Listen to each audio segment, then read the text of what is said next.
नमस्कार ब्रह्मनाथ।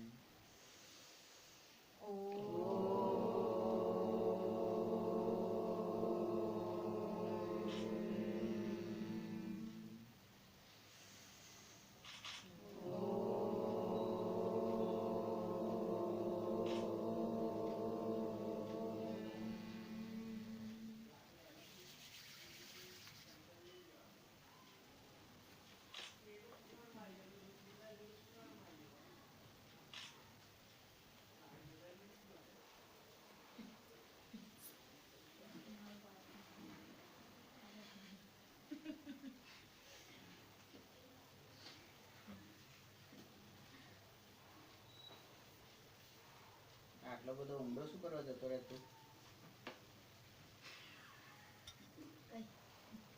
પર જોરથી બેસવાની કોઈ જરૂર નહીં. નમસ્કાર. શ્રી કેશવ કેળવણી ટ્રસ્ટ સંચાલિત શ્રી સરસ્વતી વિદ્યા મંદિર અમદાવાદથી હું ડૉક્ટર નીરવ શાહ. આપણે ધોરણ 10 ના વર્ષ 19-20 વિજ્ઞાન વિષયના પ્રકરણ 9 આનુવંશિકતા અને ઉદ્વિકાસ એનો અભ્યાસ કરીએ છીએ. ટોપિક 9.4 માં આપણે જાતિ નિર્માણ, એક જાતિમાંથી નવી જાતિનું નિર્માણ કેવી રીતે થાય છે, તો પસંદગીની રીતે અને ભૌગોલિક પરિસ્થિતિની રીતે, બે રીતે થાય છે. હવે આ ઉદ્વિકાસ અને વર્ગીકરણ, ઇવોલ્યુશન એન્ડ ક્લાસિફિકેશન,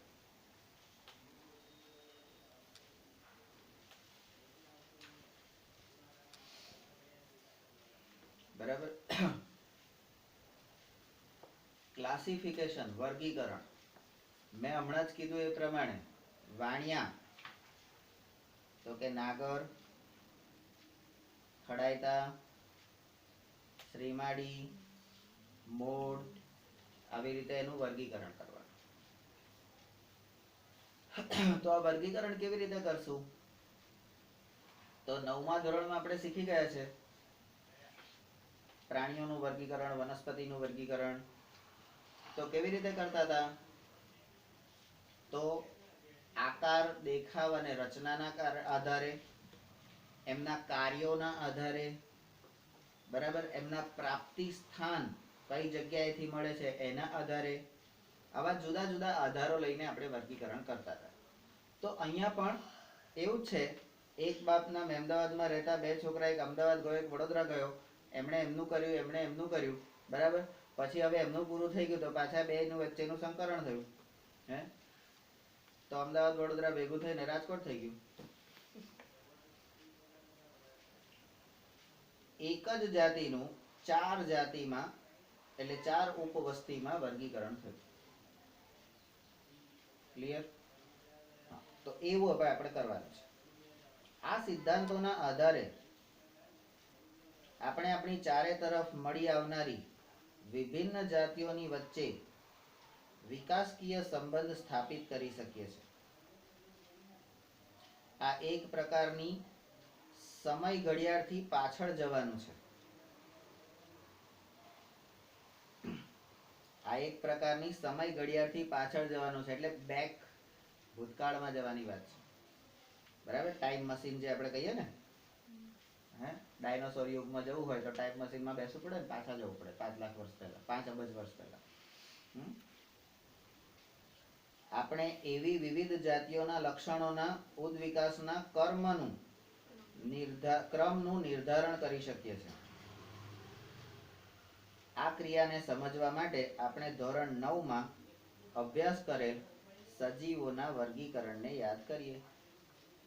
ધોરણ 9ની અંદર સજીવોનું વર્ગીકરણ આપણે કર્યું હતું. સજીવોના વર્ગીકરણમાં વનસ્પતિ વર્ગીકરણ અને પ્રાણી વર્ગીકરણ, બરાબર. તો એ આપણે કરી ચૂકેલા છે, એને ફરીથી યાદ કરવાનું છે. વિવિધ સજીવોની વચ્ચે રહેલી સમાનતાઓ આપણને તે સજીવોને એક સમૂહમાં મૂકવામાં આવે છે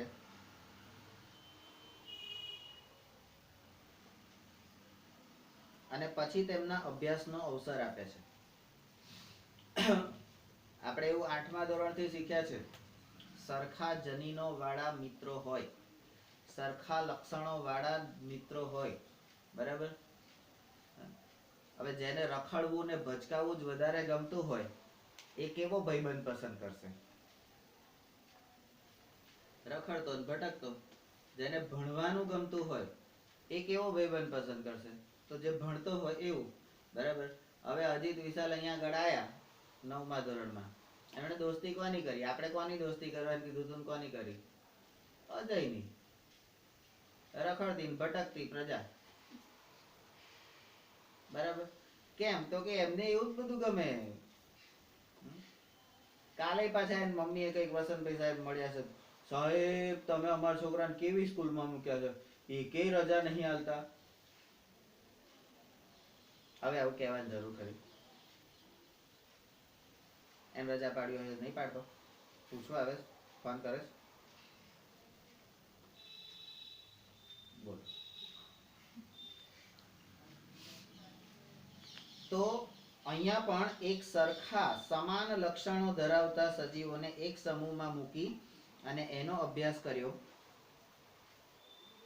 તેના માટે કયા લક્ષણો સજીવોની વચ્ચે આધારભૂત વિભિન્નતાઓનો નિર્ણય કરે છે અને તેના માટે કયા લક્ષણો વચ્ચે મહત્વપૂર્ણ ઓછા ભેદનો નિર્ણય લેશે. હવે જુદા, આનાથી જુદા પડ્યા તો મેં કીધું રખડતી ને ભટકતી પ્રજા ને ભણનારી પ્રજા, બે અલગ અલગ થયા લક્ષણો. જેને ભણવું હશે એ કોની પસંદગી કરશે? તો ભણતા હોય નહીં અને રખડવું હશે કોની પસંદગી કરશે? રખડેલી. બરાબર. તું કોની પસંદગી કરીશ? એમ તો તે તો કોની પસંદગી કરી? મનીષા દીપસી ની. એ તો કઈ જ ભણે છે, રખડી ગઈ. લક્ષણો વિશે આપણો અભિપ્રાય શું છે? આ લક્ષણો તમે કોને કહેશો? કયા આધાર ઉપર તમે આ ભેદ પારખશો? બરાબર. તો લક્ષણો એટલે શું? તો કે બાહ્ય કદ. આપણે જ્યારે પણ કંઈક જોવા જઈએ ને તો બાહ્ય રૂપ, રંગ, ભૌતિક ગુણધર્મો પહેલા જોઈએ. કેવો છે? હાઈટ, બોડી છે, રૂપાળો છે, કાળો છે, દાંતરો છે, વાળ બાળ છે કે ટાલ પડી ગઈ છે, બરાબર, જાડો છે કે પાતળો છે. ભૌતિક ગુણધર્મો, બાહ્ય કદ અથવા તો વ્યવહાર. વ્યવહાર એટલે કેમિકલ, રાસાયણિક ગુણધર્મો બહુ સારા છે. એ લોકો તો બહુ સારા છે. એટલે તંબુરામાં સારા સારા, તમારે ઘેર આવે ત્યારે બધા હારા જ હોય તો તઈ જઈને રો ત્યારે ખબર પડે વર્ષ પછી કે કેટલા હારા છે.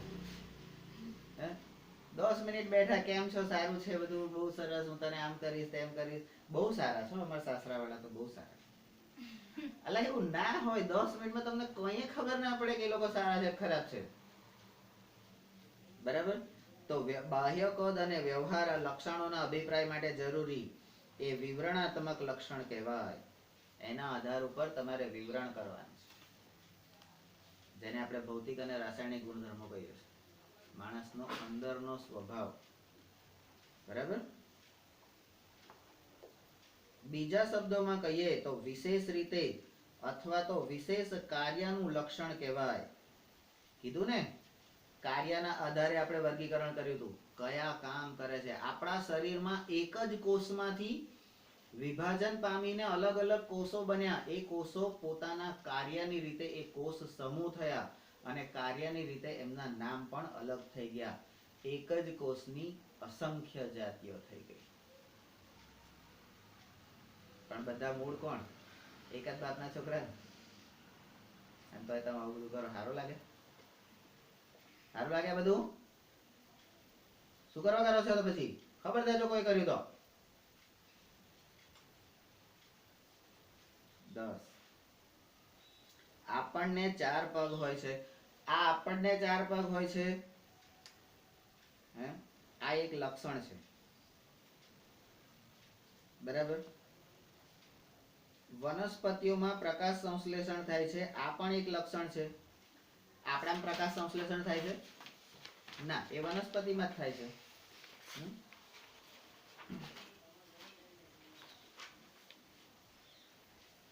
કેટલીક આધારભૂત લાક્ષણિકતા મોટા ભાગના સજીવોમાં સમાન હોય છે. તમે પૃથ્વી પરનું કોઈ પણ સજીવ જોઈ લો, એની અંદર આપણી જે જૈવિક ક્રિયાઓ વાળું ચેપ્ટર છે એ બધામાં સમાન. પોષણ, શ્વસન, વહન, પરિવહન, ઉત્સર્જન અને બરાબર આટલી ક્રિયાઓ બધામાં કોમન હોય છે. ચેતાતંત્ર બધામાં હોતું નથી. મગજ જેવી ફેસિલિટી બધામાં હોતી નથી ને એમાં વનસ્પતિઓમાં તો હોતી જ નથી. બરાબર? તો કેટલીક આધારભૂત લાક્ષણિકતા મોટા ભાગના સજીવો માટે સમાન હોય છે. કોષ બધા સજીવોનો, આપણે બધા જાણીએ જ છે કે આ કોષ જે છે એ બધા સજીવોનો આધારભૂત એકમ છે.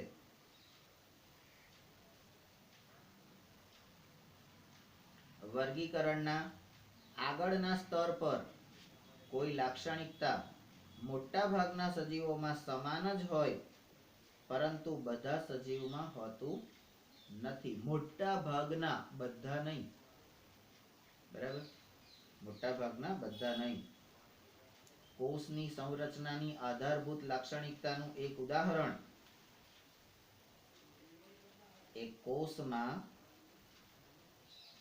કોષ કેન્દ્રની હાજરી હોવી કે ન હોવી.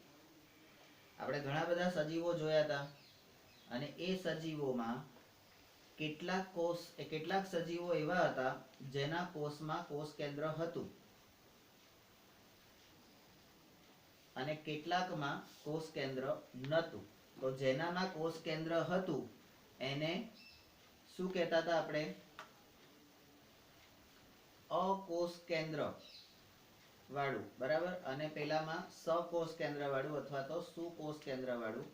હવે કોષ કેન્દ્ર હોય તો એમાં પણ પાછું અલ્પ વિકસિત હોય અથવા અપૂર્ણ હોય અને સંપૂર્ણ વિકસિત હોય, એવા પણ આપણે પ્રકાર પાડ્યા હતા. હોય તો પણ એમાં પ્રકાર પાડ્યા હતા. તો એ કોષ કેન્દ્ર હોવું કે ન હોવું એ એક લક્ષણ છે જે વિવિધ સજીવોમાં ભિન્ન હોય છે. જીવાણુ કોષ એટલે કે બેક્ટેરિયા કોષ, એમાં સુવિકસિત કોષ કેન્દ્ર હોતું નથી. સુવિકસિત કોષ કેન્દ્ર. બરાબર? અને આ સુવિકસિત અને અવિકસિત ને આપણે યુકેરિયોટિક અને પ્રોકેરિયોટિક આવી રીતે વૈજ્ઞાનિક શબ્દોમાં કહેતા હતા. આવું કંઈક હતું કઈ? યાદ રાખો. બરાબર? જ્યારે મોટા ભાગના બીજા સજીવોના કોષમાં કોષ કેન્દ્ર સુવિકસિત મળી આવે છે. જીવાણુમાં સુવિકસિત હોતું નથી પણ બીજા બધામાં સુવિકસિત હોય છે. તો આ એનો ફેરફાર થયો. હવે કોષ કેન્દ્ર યુક્ત કોષવાળા સજીવોને એક કોષીય અથવા બહુકોષીય સજીવોના લક્ષણો શારીરિક સંરચનામાં એક આધારભૂત ભિન્નતા દર્શાવાય છે. હવે કોષ કેન્દ્ર હોય, સુવિકસિત હોય, તો કે એમાં એક કોષીય સજીવો અને બહુકોષીય સજીવો. કોષ કેન્દ્ર સુવિકસિત હોય પણ એક જ કોષ હોય, બીજો કોષ જ ના હોય, એવા સજીવોનું અલગ થયું. બહુકોષ હોય તો એના સજીવોનું અલગ થયું. બરાબર? જે કોષો તેમજ પેશીઓના વિશિષ્ટીકરણના કારણે, આ વિશિષ્ટીકરણ આપણને ખબર છે એ લોકોએ જીવનમાં વિશિષ્ટ કામ કરવાનું હોય છે. તો વિશિષ્ટીકરણ પેશીઓમાં આપણે આપણા જે શુક્રકોષ અને અંડકોષ એ વિશિષ્ટીકરણ કહેવાય. ચેતાતંત્ર એ વિશિષ્ટીકરણ કહેવાય. બધામાં કોમન હોતું નથી. બરાબર? તો વિશિષ્ટીકરણના કારણે હોય છે. બહુકોષી સજીવોમાં પ્રકાશ સંશ્લેષણ થવું કે ન થવું. વનસ્પતિ કોષની જેમ બધા જ સજીવો, ઘણા બધા સજીવો એવા હોય છે કે જે બહુકોષી સજીવો હોય છે, પણ વનસ્પતિમાં પ્રકાશ સંશ્લેષણ થાય છે, બધામાં થાય છે? એ વર્ગીકરણનું આગળનું સ્તર છે. બરાબર? તો વર્ગીકરણનું આગળનું સ્તર, વર્ગીકરણનું આગળનું સ્તર, પછી અહીંયા ફરીથી પાછું વર્ગીકરણનું આગળનું સ્તર. આ બહુકોષી સજીવો જેમાં પ્રકાશ સંશ્લેષણ થતું નથી, બરાબર, પ્રકાશ સંશ્લેષણ થતું નથી, એને તમે આગળ વધારો તો એમાં કેટલાક સજીવ એવા છે કે જેમાં અંતઃકંકાલ હોય છે અને કેટલાક સજીવો બાહ્ય કંકાલનું લક્ષણ એક અન્ય પ્રકારની આધારભૂત રચનાનો ભેદ હોય છે. ક્યાંથી ક્યાં જાય છે તમે જુઓ. એક કોષ એટલે અહીં આગળ હું જરી લેતો જઉં છું, બરાબર. એક કોષ છે, એ કોષને શું કીધું તો કે એક આધાર લીધો કોષ કેન્દ્ર, કોષ કેન્દ્ર, બરાબર. એક મુદ્દો લીધો, કોષ કેન્દ્રની હાજરી કે ના હાજરી, તો હાજર ગેરહાજર, હાજર ગેરહાજર કોષ કેન્દ્ર, બરાબર. તો હાજર હોય તો એમાં અલ્પ વિકસિત અને સુવિકસિત. હવે સુવિકસિતમાં પાછું એક કોષી, બહુકોષી, બરાબર. હવે બીજું આખું તો બીજો મુદ્દો લઈએ છે પ્રકાશ સંશ્લેષણ.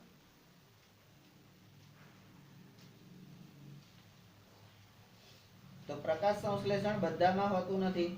બહુકોષી સજીવ પ્રકાશ સંશ્લેષણ એક કોષીમાં નથી થતું. પ્રકાશ સંશ્લેષણ કોનામાં થાય છે? બહુકોષી સજીવોમાં થાય છે. તો બહુકોષીમાં પાછા બધામાં પ્રકાશ સંશ્લેષણ થતું નથી, બરાબર. તો પ્રકાશ સંશ્લેષણ થાય છે અને નથી થતું, બરાબર. તો પ્રકાશ સંશ્લેષણ જે નથી થતું એની અંદર પાછું એવું છે, કેટલાક સજીવો એવા છે કે જેમાં અંતઃકંકાલ હોય છે અને કેટલાક એવા હોય છે જે બાહ્ય કંકાલ ધરાવે છે. અંતઃકંકાલ એટલે અંદરની સાઈડે હાડકા અને બાહ્ય કંકાલ એ બહારની સાઈડે હાડકા, બરાબર. એ આ રચનાનો ભેદ છે. આ થોડાક જ પ્રશ્નો જે આપણને અહીંયા પૂછાયેલા છે, જેના દ્વારા આપણે જોઈ શકીએ છીએ કે ઉદ્વિકાસનો ક્રમનો વિકાસ થઈ રહ્યો છે, જેને આધારે વર્ગીકરણ માટે સમૂહ બનાવી શકાય છે, બરાબર. તો અહીંયાથી તમે જોઈ શકો છો કે તમે કેટલા સમૂહ એક જ કોષમાંથી 1 2 3 4 5 6 7 8 9 10 સમૂહ તમે બનાવી શક્યા જુદા જુદા. તમારા ક્ષત્રિય સમાજની વાત કરીએ, બધા ક્ષત્રિય જ કહેવાય ને. ડાભી, સોડા પરમાર, પરમાર, ચૌહાણ, વાઘેલા, સોલંકી, જાડેજા, બરાબર. આ જે આપણને ખબર છે એવા આટલા લોકો, ઠાકોર ડાકોર, બરાબર. તો આ બધાને ક્ષત્રિયો કહીએ. પણ ડાભી તો એના લક્ષણો જુદા, સોડા એના લક્ષણો જુદા, પરમાર એના લક્ષણો જુદા, ચવાણું એટલે ચૌહાણ એના લક્ષણો જુદા, બરાબર. સોલંકી એના લક્ષણો જુદા, વાઘેલા એના લક્ષણો જુદા, બરાબર. અને એમાં પણ પાછા નિયમો આપણે જ બનાયા છે. આમાં અપાય, આમાંથી લેવાય, આમાં અપાય અને આમાંથી લેવાય, આમાં ના જ અપાય, આમાં ના જ અપાય. આ બધા નિયમો આપણે જ બનાવેલા છે. અને પછી એ વરીને આપણે આપવા જઈએ, કેમ તો કે હવે મળતું સારા પાત્રોની ખોટ, તો ફરીથી પાછું ક્ષત્રિયતા તરફ જતા રહેવાનું. છેવટે તો આ તો હોવું જ જોઈએ, બરાબર. હવે કે છે એમાંય ના મળે, હું આખો દાડો પીન પડ્યા રે એવા હોય અમાર ક્ષત્રિય તો કે કોઈ નહીં, એનાથી ઉપર રાજવંશ, વેપારી વંશ, વાણિયા બ્રાહ્મણ પટેલ, બરાબર, એમાં જાઓ, તમને સારા અને શ્રેષ્ઠ તત્વો મળી રહેશે. વર્ગીકરણ આપણે જ કરેલું છે, પેલા લોકોએ વર્ગીકરણ નહીં કરેલું, વર્ગીકરણ બધું આપણે કરેલું છે, બરાબર છે. નંબર 16. હવે બે જાતિઓ જેટલી વધારે લક્ષણોમાં સમાનતા ધરાવે તેમના સંબંધ પણ એટલો જ નજીકનો હોય.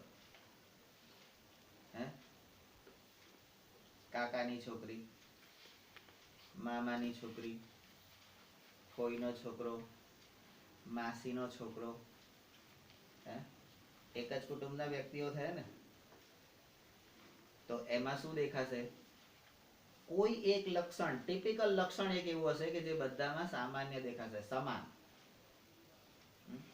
બધા વનેચરના વરઘોડા હોય, બધા હોશિયાર હોય, બધા રૂપાળા હોય, બધા કાળા હોય, કોઈ એક લક્ષણ કે જે બધામાં, બધા હાઈટ વાળા હોય, બધા જાડા જાડા હોય, કોઈ એક લક્ષણ સમાન હશે.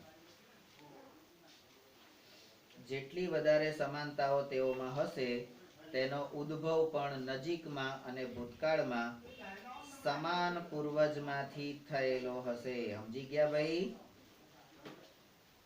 જ્યાં વધારે સમાનતા હોય ત્યાં તમારો પૂર્વજ એક જ હોય, અને એક જ પૂર્વજમાંથી જ્યારે તમે ભેગા થયેલા હોય ને, એટલે તમારો ઉત્પત્તિ થઈ હોય ને, જેમ પેલા કચ્છ અને દેવયાનીએ કીધું તું ને, કચ્છે છેલ્લે દેવયાનીને નતું કીધું, હું તારા પિતાના અંદરથી પેદા થયો છું, એટલે હવે હું તારો ફ્રેન્ડ નહીં, હવે હું તારો ભાઈ થઈ ગયો. અને એટલા માટે એને દેવયાનીનો શ્રાપ લઈ લીધો. પણ લગ્ન કર્યા, પ્રેમ કરતા હતા એકબીજાને, પણ ક્યારે? જ્યારે એ લોકો મિત્ર હતા. પેલો શુક્રાચાર્યની પુત્રી હતી, પેલો બૃહસ્પતિ ગુરુનો પુત્ર હતો. પૂર્વજ અલગ અલગ હતા, પણ બૃહસ્પતિ અને શુક્રાચાર્ય એ બંને પાછા કોના સંતાનો? તો કે પેલા ત્રણ મોઢા વાળા. ઓવરઓલ તો બધું સરખું જ છે, પણ અહીંયા આગળથી પેઢી પડી ગઈ હતી, એટલે એમાં થઈ શકે એવું હતું, લાલ ભમરો ને લીલો ભમરો. કોણ? આ લાલ ભમરો શુક્રાચાર્યના પેટમાં ગયો, ત્યાંથી ફરી પાછો આ થયો. તો કે હવે આ લાલ લીલાનું ના થાય. કેમ? એક જ બાપના સંતાન. તો પેલા ફોન નતું પડતું કે અમે ક્યાં એકબીજા જોડ કર્યું હતું? અમે તો આમ જતા રહ્યા હતા, આમ જતા રહ્યા હતા, અમે અમારી રીતે કર્યું હતું. કેમ? લવ મેરેજ કર્યા હતા, બરાબર? તો સમાનતાઓ જેટલી વધારે, એટલા સમાન પૂર્વજમાંથી પેદા થયેલા હોય. બરાબર? આપણે આને ઉદાહરણની મદદથી સમજી શકીએ છીએ. જો ઉદાહરણ હું આપું છું એવું જ આપે. એક ભાઈ તેમજ એક બેન વધારે નજીકના સંબંધી છે. તો ભાઈ બેન તો નજીકના જ સંબંધી હોય ને. તું તાર બેન, શું નામ પેલું જાડીનું? હા, અજીત અને ઉર્વશી બે જણા નજીકના સંબંધી કહેવાય. સંબંધી કહેવાય ને? સંબંધી કહેવાય, ખગા કહેવાય? બોલતો સંબંધી કહેવાય. હવે તેનાથી પહેલી પેઢીમાં, આ ભાઈ બહેનની પહેલી પેઢીમાં તેમના પૂર્વજ સમાન હતા, એટલે કે તેઓ એક જ માતા પિતાના સંતાન. બરાબર? હવે છોકરીના કાકાના કે મામાના ભાઈ બહેન, આ છોકરીના કાકા એટલે એના પપ્પાના ભાઈ, અને મામા એટલે મમ્મીના ભાઈ, એના ભાઈ બહેન, બરાબર, એટલે કે ફર્સ્ટ કઝિન,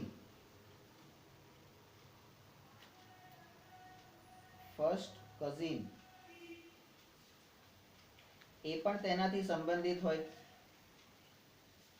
હા, એ પણ એનાથી સંબંધિત હોય. બરાબર.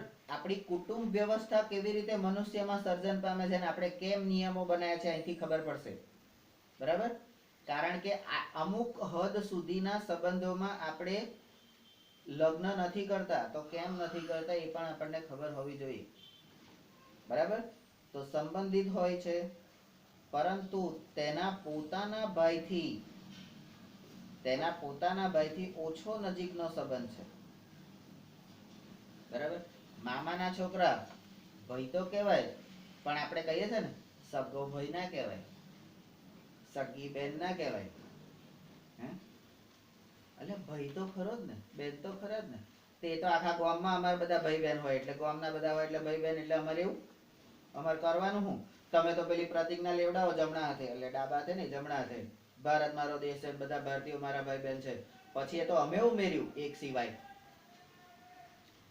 બાકી તમે તો એવું જ કર્યું હતું ને, ભારત મારા ભાઈ બહેન છે, બધા ભારતીયો મારા ભાઈ બહેન છે. અમારે શું વિદેશમાં જઈને કરવાનું? તો કરો ને, કોણ ના પાડે છે? પ્રવાસી ભમરા બનો, પ્રવાસી ભમરા બનો ને, કોણ ના પાડે છે? પણ આપણે તો કઈ બહાર હોદવા જઈએ, અહીંથી મળતું હોય તો અહીંથી જ લઈ લઈએ ને, બહાર શું કરવા જઈએ? હે, પેલા આળસુ અપ્રવાસી ભમરાની જેમ. તો હવે આ જે ભાઈ થયા એનું મુખ્ય કારણ એ છે કે તેઓ પૂર્વજ સમાન છે. આ કાકાના અને મામાના છોકરાઓના પૂર્વજ સમાન છે. એટલે કે દાદા દાદી જે તેમની 2 પેઢી પહેલાના છે, નહીં કે એક પેઢી પહેલાના. બરાબર. હવે આ બધું ક્યાંથી આવ્યું એ સમજી લેવાનું. હવે તમે આ વાતને સારી રીતે સમજી શકો છો કે આ જાતિઓ કે સજીવોનું વર્ગીકરણ તેના ઉદ્વિકાસના સંબંધોનું જ પ્રતિબિંબ છે. ગોપાલદાસ ચૌહાણ, એમના 2 દીકરા એટલે દીકરીઓ, એટલે દીકરો દીકરી, કલ્પના અને જયદીપ. કલ્પનાનું નક્કી કર્યું બીજા એક છોકરા જોડે, જે એનો ભાઈ નતો. આમ તો ક્ષત્રિય ભાઈ એવું તમે પાણી લો છો ને, પેલી 14 ને એવી કોઈ હવન હોય ત્યારે તમે પાણી લો છો, ખબર છે?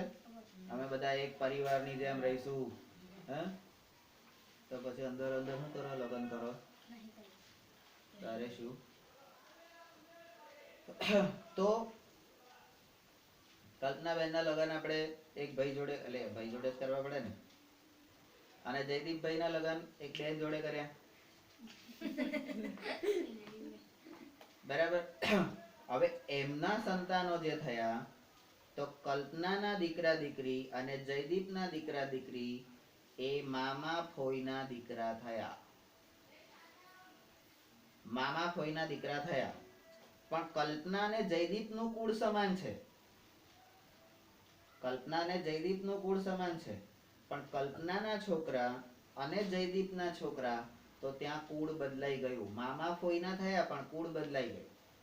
અહીંયા આગળ ગોપાલદાસનું કુળ ચાલે જયદીપમાં, અને આ બાજુ કોક બીજાનું કુળ ચાલુ થઈ ગયું એમનું.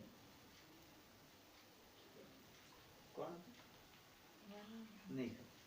સારું. તો હવે ભિન્નતા શરૂ થઈ ગઈ. કારણ કે કલ્પના અને જયદીપ ભાઈ બેન હતા, તો એમનામાં ઘણા બધા લક્ષણો સેમ હતા. હવે પેલો તો સારો વિચિત્ર પ્રકારનો છે. દાંત આગળ છે, કાન આમ શું, એક કાન મોટો ને એક કાન નાનો છે, વાળ પેલા પ્રદીપની જેમ આમ ઉપર ઘોસલો, નીચે ચોટલો. બરાબર. બોડીમાં ઉપરથી જાડો, નીચેથી પાતળો. બરાબર. આગળથી ફૂલેલો અને પાછળથી ખાડા વાળો. બરાબર. આવું બધું તંત્ર છે.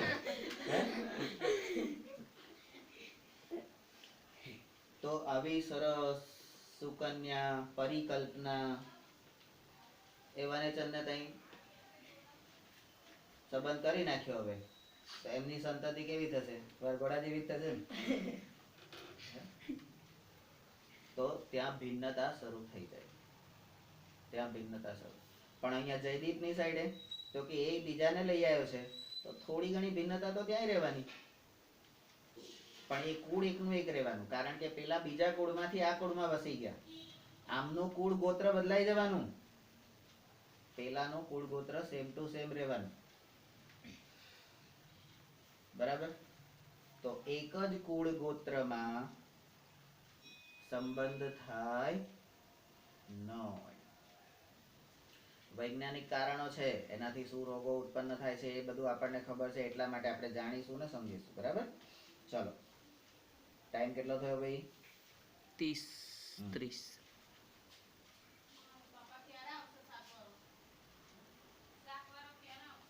તો હવે નજીકના અને દૂરના સંબંધો કયા કયા થાય ખબર પડી ગઈ?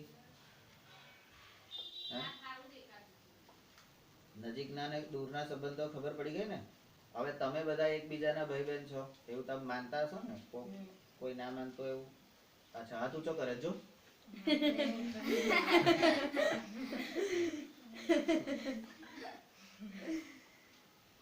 મેં કીધું ને, કાગડો એની કાળસ ક્યારે છોડે નહીં. સંભળી છું ખાઈ જતા. તો તમે એકબીજાના ભાઈ બહેન છો. તમારું ભાઈ બહેન તરીકેનું નિર્માણ કોણે કર્યું? તમે તમારા મા બાપ થી તો ભાઈ બહેન છો નહીં. તમારું ભાઈ બહેન તરીકેનું નિર્માણ કોણે કર્યું? SVM, સરસ્વતી વિદ્યા મંદિર. તો તમારા બધાનું મૂળ ગોત્ર, ભલે તમે અલગ અલગ મા બાપના સંતાનો છે, છતાં તમે ભાઈ બહેન થયા, તમારી વચ્ચે એક સંબંધ થયો. કોના કારણે? તો તમારું મૂળ કયું, તમારો પૂર્વજ કયો થયો? SVM. હવે સમજણ પડી ગઈ? બોલો, તો હવે તમારા અંદર અંદર થાય તો શું કરવા હેરાન કરે છે?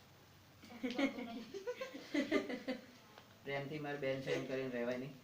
હમણાં કામ હોય તો મારી બેન છે, મારી બેન છે, મારી બેન છે, નીચે માં ચોપડી આવું કર.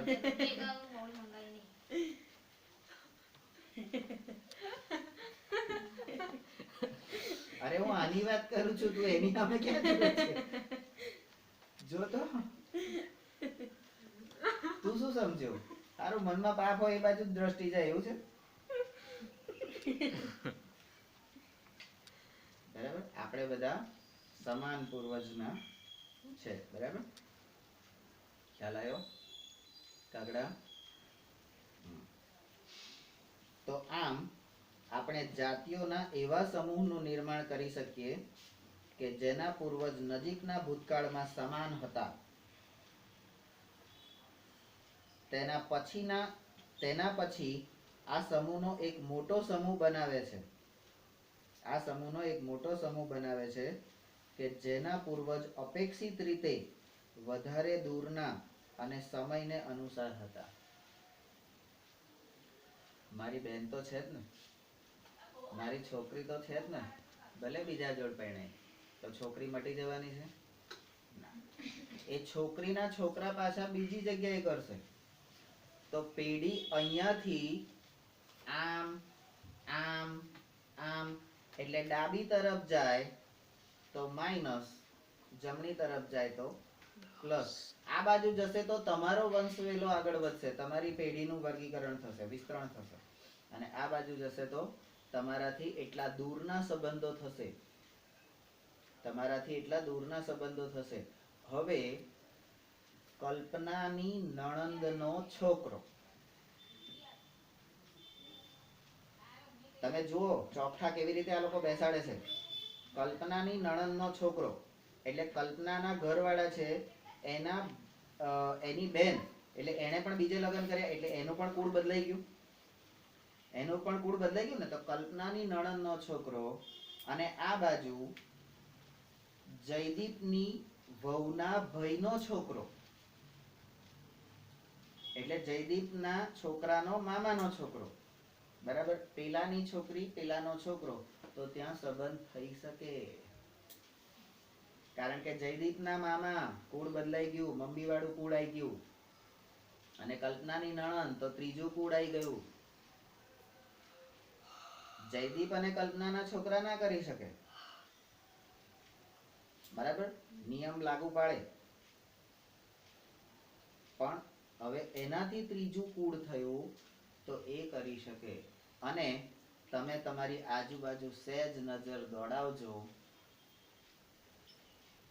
તમને આવા જ ગોળ ગોળ સંબંધો જોવા મળશે કે એક વ્યક્તિ એ તમારી ફોઈ પણ હશે, તમારી કાકી પણ હશે અને તમારી ભાભી પણ હશે. કેવી રીતે થયું? તો આવી રીતે. બરાબર? એટલે આ જ સામાજિક વ્યવસ્થા છે, પણ ક્યાં સુધી નહીં કરવાનું એ આપણને ખબર હોવી જોઈએ. બરાબર? તો હવે એક પૂર્વજ અપેક્ષિત રીતે વધારે દૂરના એટલે કે સમયને અનુસારના હતા. સૈદ્ધાંતિક રીતથી આ પ્રકારના, હવે આ સૈદ્ધાંતિક રીત નિયમોની રીતે આ પ્રકારની ભૂતકાળની કડીઓનું નિર્માણ કરતા આપણે વિકાસની પ્રારંભિક સ્થિતિ સુધી પહોંચી શકીએ છીએ. આ રીતે થાય તો શું થાય? વિકાસની પ્રારંભિક શરૂઆત થઈ ગઈ. પેઢી જે આ કુળ હતા, એકના બે કુળ થયા, બે ભાગ થયા. હવે બે ના બીજા કુળ, એટલે આ બાજુ પણ બીજું, આ બાજુ પણ બીજું, એટલે 0 થી ગણીએ તો 1 - 1 એટલે -1 અને હવે -2 -2. બરાબર? તો -2 -2 ભેગા થઈ શકે એટલે -2 + 2. બરાબર? તો એ રીતે વિકાસની શરૂઆત થઈ ગઈ. જ્યાં એકમાત્ર